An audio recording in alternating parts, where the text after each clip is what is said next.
হাজো শুৱালকুছি সমষ্টিত কংগ্ৰেছৰ নন্দিতা দাসৰ নিৰ্বাচনী প্ৰচাৰ। সাহসীয় মিত্ৰদলক ৰোধিবলৈ যুদ্ধংদেহী মনোভাৱ হাজো শুৱালকুছি সমষ্টিৰ কংগ্ৰেছ প্ৰাৰ্থী নন্দিতা দাসৰ। প্ৰতিটো সময়তে ৰাজ্যৰ মাজত থাকি নিৰ্বাচনী বৈতৰণি পাৰ হোৱাৰ চেষ্টা নন্দিতা দাসৰ। সম্বোধন কৰিছে ইখনৰ পিছত সিখনকৈ সভা। পদপথত থকা আত্মজনক লগাইছে মাত, বুজ লৈছে অভাৱ অভিযোগৰ। সমষ্টি সলনি হ'লেও তৃতীয়বাৰৰ বাবে বিধায়িকা হ'বলৈ মাৰ বান্ধি থিয় দিছে নন্দিতা দাসে।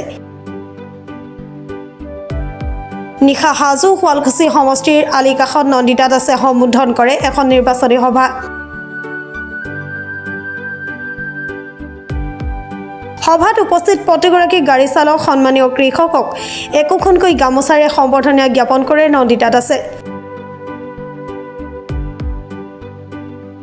পৰৱৰ্তী সময়ত কংগ্ৰেছ দলৰ চৰকাৰ হ'লে গাড়ী চালকৰ ৰোড টেক্স হ্ৰাসৰ লগতে কৃষকসকলকো ভিন্ন দিশত সহায়ৰ আশ্বাস হাজো শুৱালকুছি সমষ্টিৰ কংগ্ৰেছ দলৰ প্ৰাৰ্থী নন্দিতা দাসৰ। আজি এটা খুব ভাল কাম হৈছে আমাৰ, যিহেতু আমি এতিয়া নিৰ্বাচনৰ প্ৰচাৰ চলাই আছোঁ।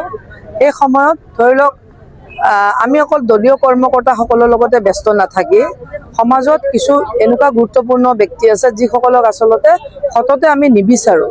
সেইসকলে হৈছে কৃষকসকল, শ্ৰমিকসকল, যেনে আমাৰ যিসকল চালক, যিসকলে বিভিন্ন ধৰণৰ গাড়ী চলায়, তেওঁলোকে কাম কৰি থাকে। কাৰণে আজি আমাৰ এইখন সভাতে, এখন নিৰ্বাচনী সভা, এই সভাসমূহত আমি বহুকেইজন কৃষক আৰু লগতে আমাৰ গাড়ী চালক তেওঁলোকক আমি মাতি আনি সন্মান দিলোঁ।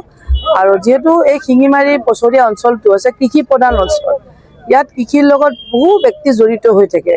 সেই তেখেতসকলৰ যিটো সমস্যা আৰু তেখেতসকলৰ ভৱিষ্যতে তেওঁলোকে আমাৰ চৰকাৰ আহিলে কি বিচাৰে, সেই কথাবিলাক আমাৰ আগত ব্যক্ত কৰিলে যে বিগত দিনত যে বিজেপি চৰকাৰখন যদিও ইয়াতে আছিলে, বহুত কথা ক'লে বিজেপিয়ে যে আমি বহুতৰ কাম কৰিছোঁ, বিভিন্ন ধৰণৰ আঁচনি দিছোঁ, কিন্তু কৃষকসকল কিন্তু কোনো ধৰণৰ আঁচনিৰ দ্বাৰা উপকৃত নহ'ল।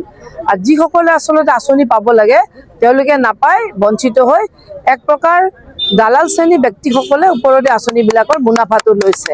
সেইকাৰণে আমি এইবিলাক কৈছোঁ যে এতিয়া আমি কৃষকসকলক চিনাক্তকৰণ কৰিছোঁ।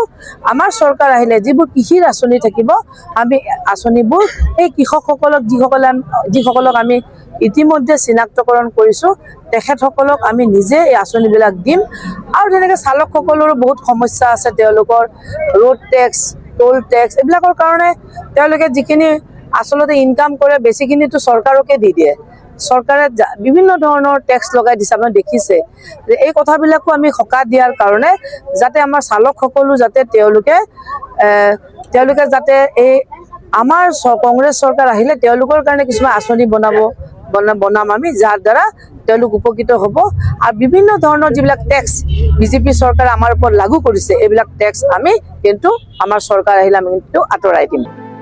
হাজোৰ পৰা কমলাকান্ত দাসৰ ৰিপৰ্ট, প্ৰাতঃ টাইম ডিজিটেল। শদিয়াৰ পৰা ধুবুৰীলৈ, বৰাকৰ পৰা ব্ৰহ্মপুত্ৰলৈ সকলোৰে মাজত চিনাকি এটা নাম প্ৰাতঃ টাইম। থলুৱা ভাষা, কৃষ্টি আৰু সত্য বাতৰিৰ আধাৰত প্ৰতিষ্ঠিত খবৰ প্ৰাতঃ টাইমৰ প্ৰতিটো বা বাতৰি পুংখানুপুংখভাৱে চাবলৈ Facebook, YouTube, website, Twitter, Instagram আৰু ব্লগাৰ পেজত লাইক আৰু ফ'ল' কৰক।